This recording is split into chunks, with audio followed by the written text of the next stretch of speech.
Podcast da Kombi do Yoga número 2.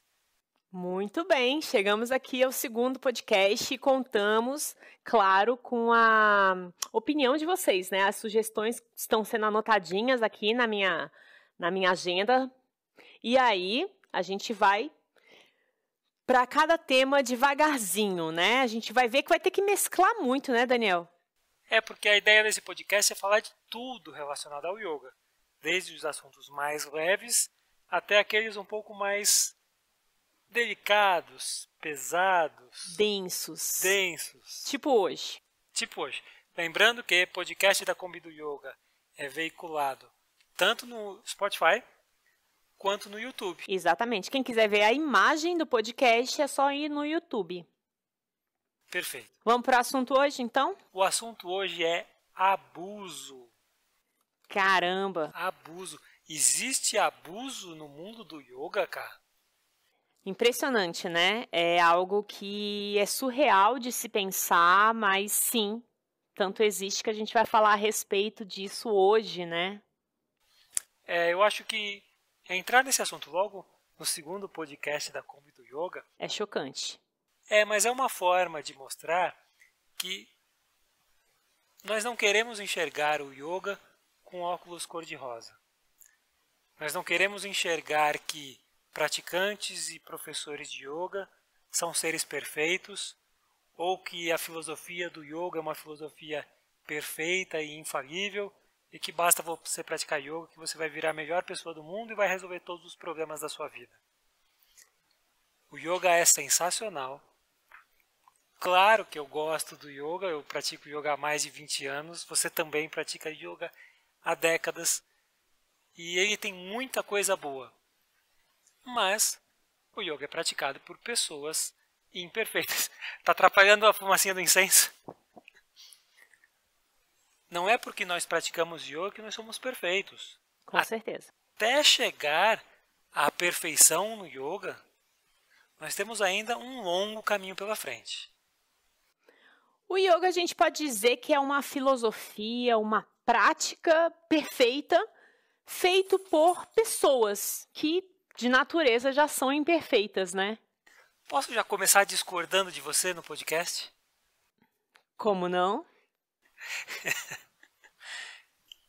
Se o yoga fosse uma filosofia perfeita, ele seria imutável, ele seria perene.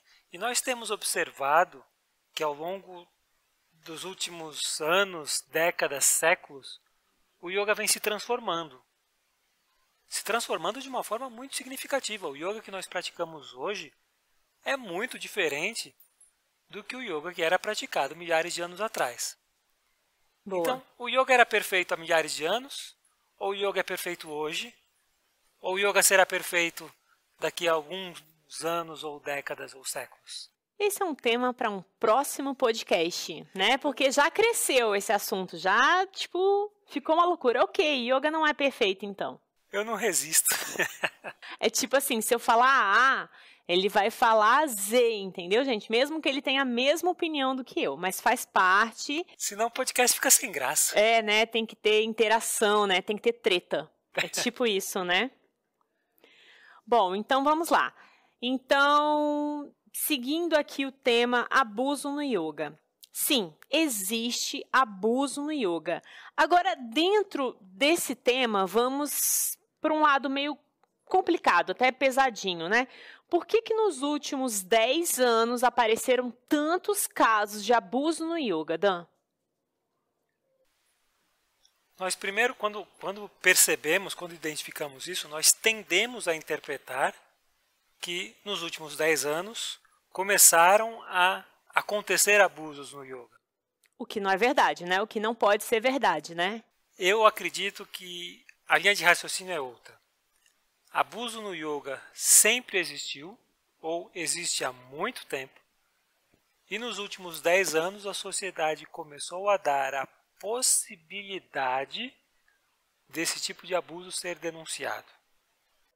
De alguma forma, isso parece que foi até uma evolução, né, de nós, assim, seres humanos, né? Porque Eu acho que, eu concordo com você, eu acho que realmente teve muito mais casos, né? Hoje em dia se relatam muito mais, por quê? Porque as pessoas têm condições, têm lugares para falar, têm voz, né? Têm coragem de falar, então, As pessoas são mais respeitadas quando elas denunciam, verdade. porque isso é um problema, porque quem vai denunciar tem o receio de ser desrespeitado ou desrespeitada, Uhum. tem o receio de ser desmoralizado ou desmoralizada, e à medida que a sociedade vai evoluindo como um todo, esse medo vai diminuindo.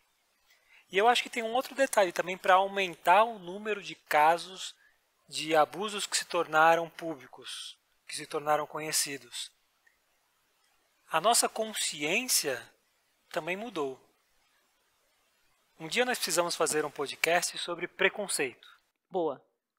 E aí é mais fácil de entender quando nós falamos de preconceito, que algumas piadas que eram feitas, algumas piadas preconceituosas que eram feitas 20, 30 anos atrás, Naturalmente, né? naturalmente, hoje em dia são condenadas. Por quê?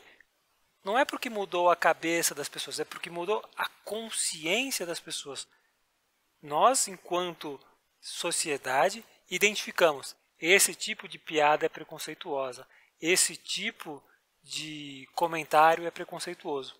E aí, trazendo para o mundo do yoga, trazendo para o mundo do abuso, algumas atitudes que eram aceitas há algum tempo atrás, Não são mais. hoje em dia nós temos consciência. Esse tipo de comportamento é abusivo. É inaceitável, né? Com certeza, totalmente inaceitável. Engraçado que você falou um pouco de preconceito, sim, já está anotado aqui no tema, tá? Inclusive eu anoto tudo, né? Vai ser o podcast 3? Não sei. Não, a gente podia trazer um assunto mais Mais leve no leve, próximo. né? Vamos mesclar, que senão o povo vai achar que a gente é hardcore. Mas de preconceito, né? Só dando um adendo para quando a gente fizer o podcast de preconceito. No fundo, todos nós somos preconceituosos. Somos, a gente nasce assim. A beleza está se transformar para isso, modificar isso, porque os preconceitos existem, tá? Eles são não é inerentes, mas assim, eles vieram, sei lá, da família, do ambiente, do lugar, do contexto, do tempo, da época, etc e tal. Resta a nós, meros mortais, né, entrarmos em contato com isso e perceber, nossa, eu era assim. E olha, eu então tenho vários. E hoje em dia eu penso mais algumas milhares de vezes antes de dizer alguma coisa, por medo de soar erradamente. Isso está privando o meu papel? Isso está me podando? Não acho. Eu simplesmente estou tendo respeito. Então, se alguma coisa vai faltar com respeito com outra pessoa, eu simplesmente escolho não fazer. E aí, essa questão de respeito entra completamente no assunto abuso. Entendi. Não é exclusividade de preconceito. É o seu celular que está fazendo esse... Meu celular que está fazendo blu-blu, gente. Um minuto aqui, pode falar aí. Por quê? Quando você começa a perceber que uma atitude sua, que uma frase sua, que um jeito de falar seu pode ser interpretado como falta de respeito ou como abuso, aí você consegue reeducar as suas ações. Agora foi um gato. Foi um gato com um cachorro, gente. Super normal. Reeducar as suas ações e comportamentos para respeitar cada vez mais o outro. É uma escolha, né? O respeito é uma escolha. Sabe por quê? Eu prefiro acreditar que a maior parte dos abusos cometidos por professores e professoras de yoga sejam involuntários. Eu prefiro acreditar que muitas vezes nós acabamos cometendo abusos sem perceber, e não de forma intencional. Sem intenção, é isso? Sem a intenção. Entendi. Por exemplo, eu comecei a dar aula de yoga em 2001. Em 2001, eu tocava nos meus alunos e das minhas alunas de uma forma diferente da que eu toco hoje. Quando vou fazer uma correção, por exemplo, o aluno está fazendo uma flexão da coluna à frente e eu, enquanto instrutor, ia lá e colocava as duas mãos nas costas do aluno ou da aluna e ajudava e colocava todo o meu peso e me aproximava, consequentemente, muito do aluno ou da aluna. E isso eu não tinha nenhuma intenção, mas muito provavelmente eu estava invadindo o espaço do aluno ou da aluna. Muito provavelmente, alguns desses alunos e alunas não gostaram, né? Não gostaram, se sentiram desconfortáveis. E aí, se eu faço uma ação dessas que deixa meu aluno ou minha aluna desconfortável, isso é um abuso. Sim. Eu concordo com você. Agora eu estou pensando assim, e se o aluno não tivesse se sentido desconfortável? Seria abuso mesmo assim? Olha, talvez. Talvez. Até porque, cara, mesmo que o aluno consinta, mesmo que o aluno fale, não, professor, você pode me tocar que eu fico à vontade com isso, eu não tenho nenhum problema com relação a isso. Será que essa permissão do aluno ou da aluna não está sendo uma permissão que inconscientemente este aluno ou esta aluna esteja se sentindo obrigado ou obrigada a dar, a fornecer o consentimento? É uma coisa interessante para se pensar realmente, porque a gente, enquanto professor, falo isso porque eu e ele somos professores, né? Então, a gente, enquanto professor, querendo ou não querendo, não tem jeito, a gente fica num estado, digamos, num degrau que o aluno ou quem chega até nós acha que é superior ao dele. Há uma hierarquia, com certeza. Não é? E dentro da sala, o professor tem a sua maior autoridade.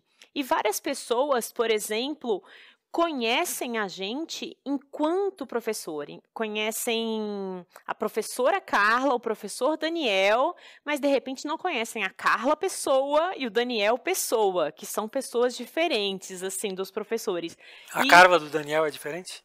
A Carla e o Daniel são a mesma pessoa, praticamente. A gente é parecido, mas assim, a gente tem que perguntar quem não nos conheceu nesse contexto também, né? Para ver se a gente muda. Mas eu percebo isso, que você acaba colocando o professor num pedestal e aí consentindo muitas coisas ou simplesmente respeitando, né, abraçando, abrangendo tantas coisas, simplesmente porque ele é o professor e ele é a maior autoridade. E mesmo que você pergunte, olha, eu posso tocar em você? E o aluno fale, pode. Será que pode mesmo? Será que a gente realmente tem esse direito? Será que é legal? Será que vale a pena correr o risco? Vou fazer uma observação. Para não parecer que nós estamos dizendo aqui que é proibido instrutor tocar em aluno. Eu acho que isso é uma decisão muito pessoal de cada instrutor, de cada professor, como é que ele vai lidar com a sua turma.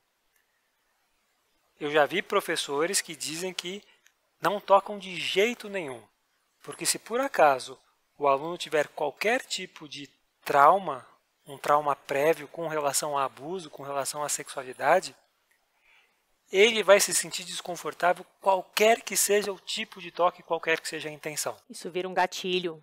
Vira um gatilho. Então, sim, qualquer tipo de toque tem um risco.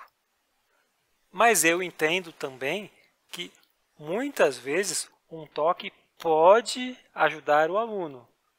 Pode facilitar a evolução do aluno em um asana, na percepção da postura dele, na questão da respiração dele, no posicionamento da cabeça na hora de fazer a meditação.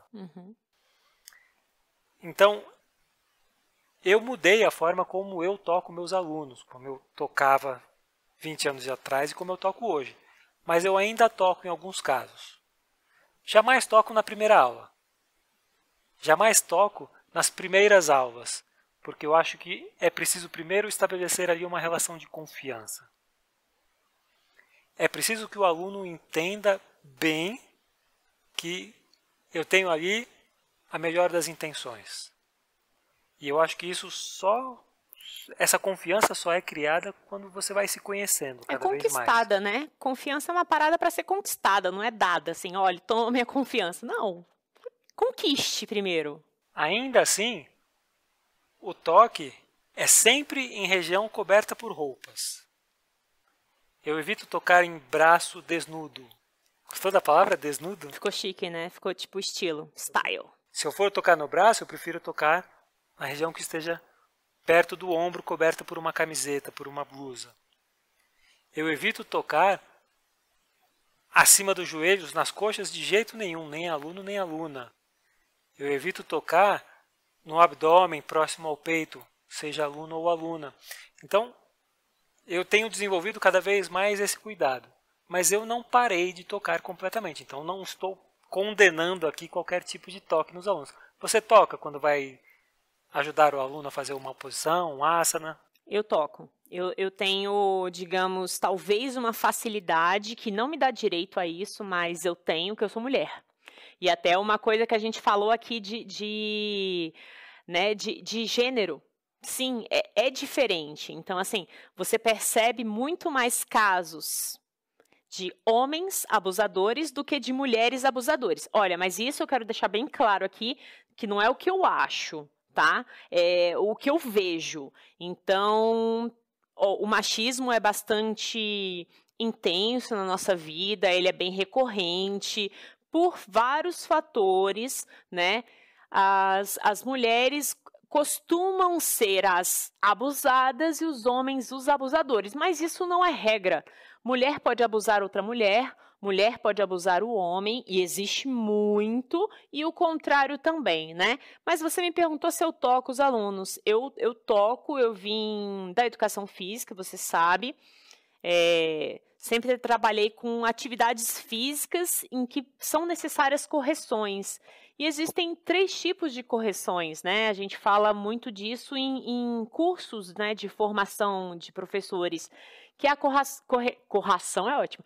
Correção direta, que é aquela que você fala para o aluno: Daniel, corrija o seu ombro esquerdo. Existe a correção indireta, que você fala para a turma: pessoal, vamos prestar atenção no ombro esquerdo ou nos ombros, alinhar os ombros. E a correção com toque, que você já tentou as 2 formas e tem aluno que responde muito melhor na último tipo de correção, que você simplesmente faz aqui, ó. Tá? Eu sou meio bruta nos meus toques. Quem tá no Spotify não viu. Ah, é verdade. Gente, quem tá no Spotify, eu toquei no ombro do Dani e abaixei, tá? Legenda simultânea. Como é que é o nome daquele negócio? Closed caption. Closed caption no Spotify. E aí, então, cada pessoa reage melhor a um tipo de correção. E eu super apoio isso. Mas eu concordo com você que não é o meu primeiro tipo de correção tocar num aluno. Então, tudo bem, a decisão é de cada um, se vai tocar ou não vai tocar com relação ao professor. E se você é aluno, se você é praticante, por favor, entenda que você tem total liberdade de chegar no seu professor ou na sua professora e pedir para não ser tocado ou tocada. Será até muito gentil da sua parte, viu? Porque, por exemplo, eu faço aulas de Ashtanga Yoga, que é uma prática bastante tocada, se é que existe isso, que o professor pede simplesmente: gente, por favor, vai ser um carinho que vocês vão ter por mim, dizendo: olha, eu me sinto ofendida, eu não me sinto à vontade quando você me toca, porque aí ele sabe como lidar com cada um. E se o instrutor achar ruim, é porque talvez haja algum tipo de intenção aí por trás desse toque, e aí, nesse caso, mais um motivo para você não ficar inibido ou inibida de comentar. Com certeza. Fale sempre, eu sou sempre a favor também. Por favor, feedback é importante, a gente pede o tempo todo feedback, né? E acho que todo professor também pede. Cara, por favor, ajude os professores, isso ajuda muito. Agora, saindo um pouco dessa área de toque. Sim. Saindo um pouco dessa área de correção em aula. Existe aquele... Eu ia dizer a palavra fetiche, mas não é isso que eu queria dizer. Não é o fetiche do aluno pela professora ou do aluno pelo professor, enfim. do aluno pelo professor, É. dá pra usar assim, não é só essa questão de fetiche de atração sexual. Existe uma admiração por conta, você mencionou que existe um fator hierárquico, então é muito natural que o aluno e a aluna tenham o professor e a professora como um exemplo, como uma pessoa acima da média, como um ser humano superior. Não é. Isso é uma impressão equivocada. Ele só está ali numa posição diferente da sua, mas não existe nada de superioridade. Ainda assim, inconscientemente, nós nos colocamos nessa posição de enxergar o professor ou a professora superiores. É uma estima, né, que a gente tem diferente, realmente, uma estima pelo professor. Qual foi o primeiro professor que te chamou a atenção? Quem foi o seu primeiro professor de yoga? Meu primeiro professor de yoga foi o professor Gustavo Marçom. Olha só que legal. E a minha primeira professora de yoga, que veio antes do professor, foi a Cristiane Linhares. Então, assim, faz tanto tempo essas coisas e marcam, né? São coisas que marcam. E aí é super normal, super comum que essa admiração, que esse respeito, que esse carinho comece a crescer e se transformar ali em algo afetivo, em algo amoroso. É muito comum, muito frequente acontecer. Afetivo não quer dizer amoroso, mas pode ser amoroso. Exatamente. Em muitos casos, ultrapassa a barreira do simples, do puramente afetivo e passa a ser algo amoroso. Então, o aluno ou a aluna começam a se apaixonar pelo professor ou professora. Isso acontece não só com yoga, com qualquer tipo de professor. Tá? É comum acontecer. Paixõezinhas do ensino médio, do fundamental. E aí imagine uma situação que o professor tem essa aluna. Os dois têm uma relação de carinho. A aluna começa a confundir dentro dela esse carinho e aquilo evolui para uma paixão. A aluna se apaixona pelo professor. A aluna se apaixona pelo professor. O professor é solteiro. Algumas vezes não, mas vamos supor que nesse caso o professor é solteiro. E eles têm ali uma relação sexual. Ocorre um ato sexual. Ok, uma relação afetiva amorosa entre professor e aluno. Entre professor e aluno. A aluna que procurou o professor. Tá. O professor não fez nada que a aluna não quisesse. Ok. Nada, foi a aluna que pediu. Ainda assim, isso pode ser considerado abuso? Sinceramente, eu acho que pode. Eu acho que pode porque... Vou tentar explicar a minha parte, calma, não me xinguem agora, mas preste atenção. Indo na sua historinha, tá? A aluna se apaixonou pelo professor. Cara, o professor tem um nome. Vamos colocar um nome X, tá? Não coloque X. Nomes. Não dê nome nenhum, porque algum professor pode ter esse nome. Pode se chamar X? Ok. Então, coloque X. X pode. Então, o professor X, ele foi, de alguma forma, responsável pela paixão da aluna. Lindo isso. Mas, o que acontece? A aluna se apaixonou pelo X ou pelo professor X? A questão é, a minha forma de enxergar. Quando a gente conhece a pessoa sob a perspectiva de professor, ela não está conhecendo a pessoa. Ela está conhecendo o papel. Porque sim, a gente desenvolve um papel enquanto professor. Você é muito diferente, professor e Daniel. Eu sou muito diferente. Carla e professora Carla. Né? Sem dúvida. Então, eu acho que a pessoa se apaixonou pelo papel e não pela pessoa. Posso estar enganada? Claro que posso. Mas o que eu quero dizer é assim, existe essa possibilidade. Só de existir essa possibilidade eu já teria medo. Aí que tá, você tocou no ponto crucial. Nós não estamos afirmando aqui que toda relação entre professor e aluno é abusiva. Não é isso. Existem relações lindas que começaram assim. Várias famílias são formadas assim, né? mas toda a relação professor-aluno pode ser abusiva, pode ser considerada abusiva pela aluna num momento futuro, por exemplo. Ou pelo aluno. Por favor, entendam que a gente está... Sem gênero esse caso, tá? Sem gênero, porque pode ser em qualquer via. É simplesmente professor praticante. Vamos colocar praticante? Boa. Professor e praticante, ou professor e praticante. Professor é professor e professora. Professor e praticante, que aí já fica sem gênero. Então, todo relacionamento pode ser abusivo. Não estou dizendo que é. Aí eu acho que o que vai fazer muita diferença é, mais uma vez, a consciência da instrutora ou do instrutor, da professora ou do professor. Se a professora ou o professor tiverem uma atitude de carinho e afeto puros, a probabilidade de dar problema é muito menor. Mas ainda existe? Ainda existe. Então, ainda é preciso tomar cuidado e, se por acaso for inevitável, porque a gente não manda no coração, sabe? Como falamos, pode surgir ali o amor da vida, pode ser a cara metade da pessoa.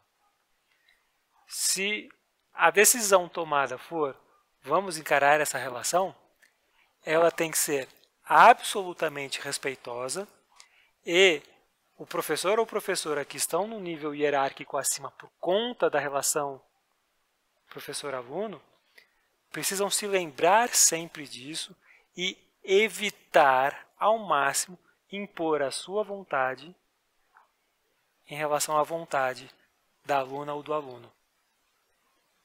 Deu para entender o que eu quero dizer? Vamos supor que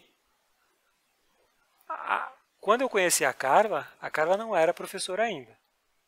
Ela não era minha aluna, mas ela praticava yoga com outro professor e eu era professor de yoga. Então, cidades diferentes, etc. Nos conhecemos num retiro. Mas ainda assim havia o risco da Carla trazer a autoridade herdada do relacionamento de eu sou apenas uma aluna e ele já é um professor. Havia a possibilidade de trazer essa hierarquia para dentro do relacionamento. Então você já começaria um relacionamento embaixo, né? Inferiorizada. Sim. E da mesma forma que você tem que ter essa atenção, eu, enquanto professor, tinha que ter essa atenção para não permitir que isso acontecesse, porque acontece de uma forma natural e involuntária. Então, a sugestão é consciência. Então, indo nessa sua fase, professor pode ser abusador? Sem dúvida. Tá. Mesmo que não tenha a intenção. Mesmo que não queira, né? Mesmo que não tenha a intenção. E tá, a gente falaria aqui uma resposta simples, uma questão simples, que seria nada de envolvimento professor e aluno. Só que a gente sabe que isso é impossível. E tudo que é tipo, não permitido é mais gostoso. O incenso está na minha cara de novo. Passa aqui para o meu lado. Obrigado. Então, a gente não pode mandar no coração. Exceções acontecem, casos lindos acontecem, famílias inteiras nascem de relacionamentos. Então, o que é ser um abusador? Como é que a gente vai nesse ponto de dizer assim, não, cara, aqui pode ser um abuso, aqui não pode ser um abuso? Eu acho que isso é caso a caso. Tem que ser estudado e discutido individualmente, né? Individualmente. E assim, é muito difícil quem está de fora julgar. Não, difícil não é. Na verdade, é muito fácil julgar, né? Não é correto, porque quem é alguém para julgar outro? É claro que se a relação, se o comportamento evolui para um nível que esteja nítido, que é uma situação de abuso, aí sim, nós, enquanto espectadores, enquanto testemunhas, temos a obrigação de interferir e proteger e alertar a pessoa que está sendo abusada. Mas só porque você viu, só porque você acha, só porque você desconfia, Aí é isso que eu quero dizer, nós temos que ter cuidado para não julgar antecipadamente. Nós não podemos condenar ninguém antecipadamente. Você começou o podcast mencionando que houveram muitas denúncias de abuso nos últimos 10 ou 15 anos no mundo do yoga. Será que todos esses denunciados são culpados? Talvez não. Então, nós temos que condenar o ato, condenar o abuso, mas tomar cuidado para não condenar o agente, pelo menos enquanto não houver a certeza, enquanto não der a possibilidade de defesa. Isso sem desmerecer totalmente, né, o direito principal do abusado, né? O abusado, ele está sempre... É tipo aquela história, né, que o empregado sempre tem direito, né, sempre é beneficiado no direito, etc e tal, não é? O que mais tem voz. Muitos juízes discordariam dessa sua afirmação. Tá, de um modo geral, né, quando tem alguma coisa trabalhista, o empregado costuma ganhar com mais facilidade. Ou não? Ou não. Tudo bem. Mas, nesse ponto, o abusado, ele tem total direito. Então, se eu diria assim, se alguma pessoa que é mais importante nesse caso, aqui eu daria maior qualidade, maior cuidado com o abusado. A vítima é a principal. Então, a vítima deve ser escutada, tem todo o direito de falar o que quiser, sabe? E tem que ser abraçada por todos nós, tá? Entenda a diferença. Nós estamos falando para você não condenar, mas, enquanto vítima, você tem a obrigação de acusar, e isso você não está condenando. Você tem dúvida se está sendo abusado ou abusada? Acuse. E quando eu digo acuse, não é aponte o dedo. Procure órgãos competentes ou pessoas próximas nas quais você confia. Para te proteger. Converse sobre o assunto e aí você estará protegida ou protegido enquanto a situação é esclarecida. Ninguém pode ter receio jamais de procurar ajuda, de fazer esse tipo de acusação. A vergonha da vítima existe, né, muitas vezes, e é uma coisa que a gente deve fechar dentro de um quadradinho, porque cada pessoa que denuncia está ajudando a tornarmos um mundo um lugar melhor para se viver. Então, assim, você denunciando, você está protegendo uma próxima vítima. Passamos a recomendação para qualquer pessoa que se sinta abusada de alguma forma. Para se sentir abusado, é sentir, cara. Desculpa, não precisa passar a mão na bunda, não precisa tocar nos seios, não precisa tocar nas suas partes íntimas. Não. Um olhar, às vezes, pode ser considerado, né? Exatamente. E se é algo sutil que você acha que não cabe acusação, simplesmente se afaste. Agora, falando para professores e professoras, ampliem cada vez mais a sua consciência para antecipar, para imaginar. Será que algum dos meus alunos ou alunas podem estar se sentindo abusados ou desconfortáveis de alguma forma? E eu queria falar mais uma coisa ainda que é mais forte. Mas eu queria trazer esse assunto à tona. Pode? Dá tempo? Fala. É rapidinho. Já conheci casos de que professor induzia a aluna a fazer atividade sexual porque isso é uma forma de evolução interior, porque o Tantra preconiza o amor livre e a liberdade sexual. Putz. Se o professor faz isso com uma aluna e isso desenvolve para uma relação sexual baseada nisso, atenção, eu não estou condenando quem faça, não estou condenando, mas pode ser interpretado como estupro.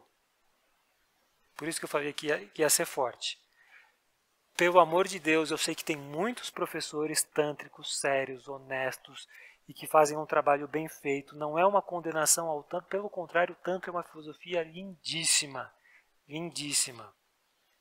Mas quando a situação evolui para isso que eu falei, se não for algo completamente justificado, bem feito, com sensibilidade, pode ser considerado estupro. Então, professores e professoras, tomem cuidado com isso e, principalmente, tomem a consciência para saber se isso não é, de uma forma ou outra, uma indução uma indução para que o aluno faça alguma coisa que ele não está afim. Simplesmente, né? Existem várias séries, vários filmes, vários livros sobre isso, tá? Eu não vou citar nenhum específico porque eu não quero criar raiz na cabeça de ninguém. Mas se você se interessou pelo assunto, procure porque tem muita coisa, tem vários documentários também. A gente já viu vários, né? E aí você percebe que várias coisas acontecem.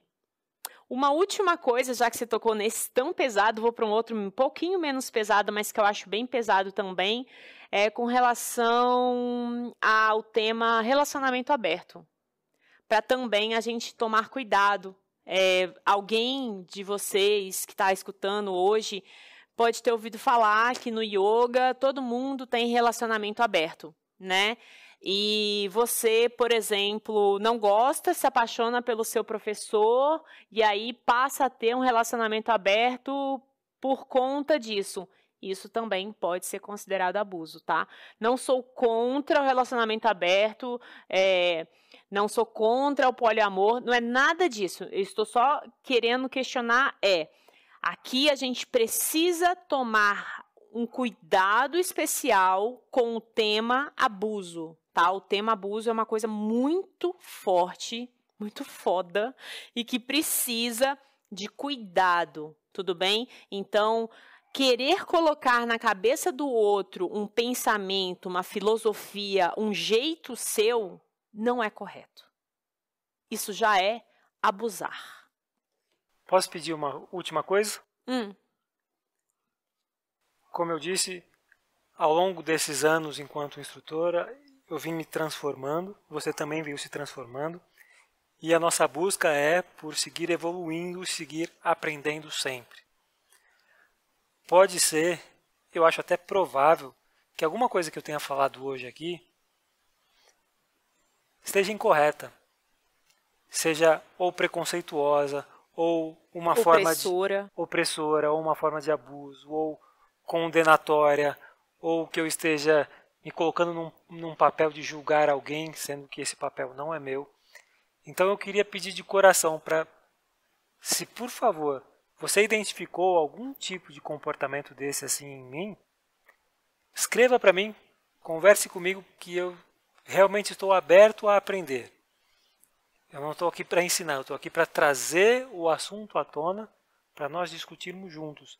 Então, por favor, me dê esse feedback, passe para mim esse feedback, para eu saber aonde que está precisando aprimorar. Lapidar, né? E se você achou que eu só falei besteira, também pode falar, de peito aberto. Pode falar, eu também estou nessa, eu sei que eu às vezes sou muito agressiva com as minhas palavras, né, muitas pessoas dizem que eu tenho um jeito, às vezes, muito impositivo, e se de alguma forma eu agredi alguém com esse podcast, me avisa que eu peço desculpas. Para reforçar, não é todo professor que toca no aluno que é abusador, não é todo relacionamento professor-aluno que é abusivo, não é todo professor de tantra que é abusador, não é todo relacionamento aberto que é abusivo. Nós só queremos alertar que algumas dessas situações podem evoluir para uma questão de abuso. Exato. Então, o tema hoje foi abuso no yoga. Abuso no yoga. Dava pra falar de outros tipos de abuso, né? Dá, mas chega, né? Deixa pra uma parte 2. É. Gente, esperamos o seu contato, o seu comentário para o próximo podcast, tá bom? Comentário pode ser feito tanto no YouTube, para quem está assistindo via YouTube, ou se você está ouvindo no Spotify, entra lá no Instagram, @combidoyoga, manda um direct pra gente. Exatamente. Combi com K e yoga com Y. Partiu? Partiu. Beijos! Até a próxima.